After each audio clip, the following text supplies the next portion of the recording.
Hey, this is Bill Melo back with you. I'm going to tell you today an incident that happened to me years ago when I decided I was going to pray 2 hours a day one week. What happened, our preacher preached this Sunday about prayer, and he was preaching all about prayer and how we needed to pray more, and I thought about it, and I decided, I've never really prayed much in my life. I've done pretty good about reading my Bible. I read the Bible a lot, but I hadn't prayed very much. So I said, well, I'm going to pray this week. I'm going to pray 2 hours a day, every day. And I thought that was a big sacrifice. I thought I was really going all out praying 2 hours a day. I didn't know that there were a lot of people who pray more. In fact, the early apostles, in the history books of the early apostles, they say that they prayed several hours every day. A couple of them are called camel knees because their knees were so callous from them being on their knees praying so much.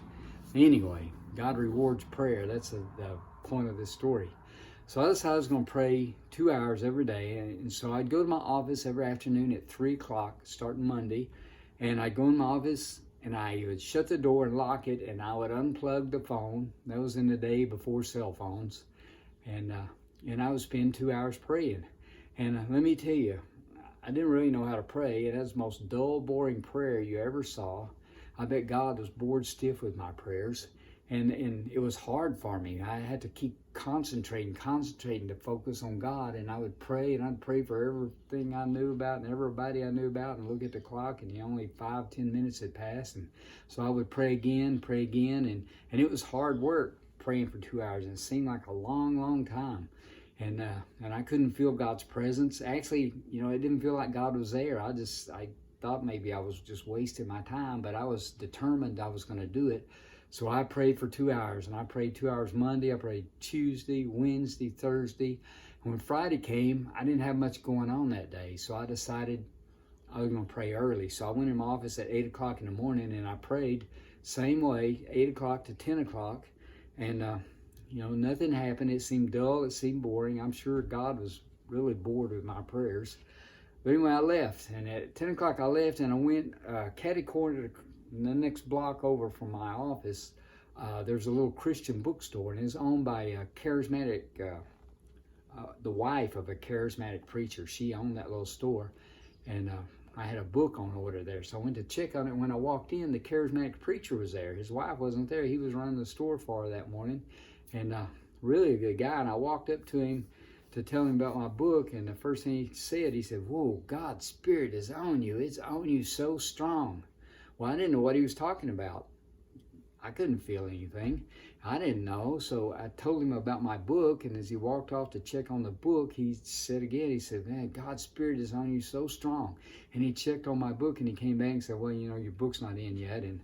And he started talking about it again, about how much God's Spirit was on me. He said, "God's Spirit is on you so strong."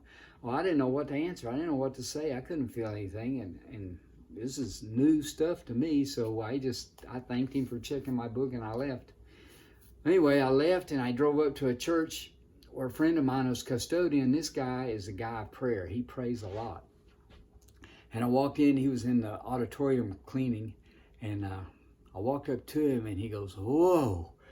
Whoa." I said, "What's wrong?" He said, "We've got to get out of here. We've got to get out of here." I said, "What's wrong?" He said, "God's Spirit is just too strong." He said, "I can't handle it. I can't take it. It's too strong for me." And when he said that, I remembered what the other guy had said, and I thought, "Oh, man, God's Spirit's on me." And I thought, "Oh, that's pretty cool. That's pretty cool." But I couldn't feel anything. I didn't know anything. So, we went out and I talked. And one thing I noticed that day is that those two guys were guys who pray a lot. They felt God's Spirit on me. No one else that I was around that day said any mention about God's Spirit being on me. It's because other people aren't people of prayer. It's only someone who prayed a lot who could feel God's Spirit on me. So anyway, I couldn't feel anything. But about 3 days later, I went out to another church where there was a friend of mine was the pastor there, and I was helping him. We were bringing this evangelist in, and we are going to have like a weekend, Friday, Saturday, Sunday revival with this evangelist, and I was helping him with it a little bit. And when I walked in, I could see him in the auditorium, and I started walking down the hall, and he came out of the auditorium, and I yelled at him, "Hey, what are you doing?" He said, "I've been praying for the last hour, praying for our revival." And he walked up to me. I could feel God's Spirit on him. I could feel it so strong. Boy, it was tangible. It was there. And it made me feel guilty, to be honest with you. You know, like Isaiah in the Old Testament where he said, I'm a man of unclean lips. Well, I felt guilty. So anyway, I talked to my friend a minute. I could feel his Spirit on me, and I left because I felt too guilty. I didn't want to stay very long. But anyway, God gave me that to show me what the Spirit had been on me. I'm convinced that God made that work out so that I could feel the Spirit that I couldn't feel when I was praying, other people could feel. And then when I went into this pastor, he couldn't feel the Spirit on him, but I could feel it on him. Anyway, that just lets you know that when you pray, God is listening to your prayers, and he's right there with you, and he's going to be with you, and he'll put his Spirit on you. I can tell you, it was a number of years later when I sold my business out and bought the farm, and I started praying early in the morning on the farm. Every day I'd walk around the farm and pray.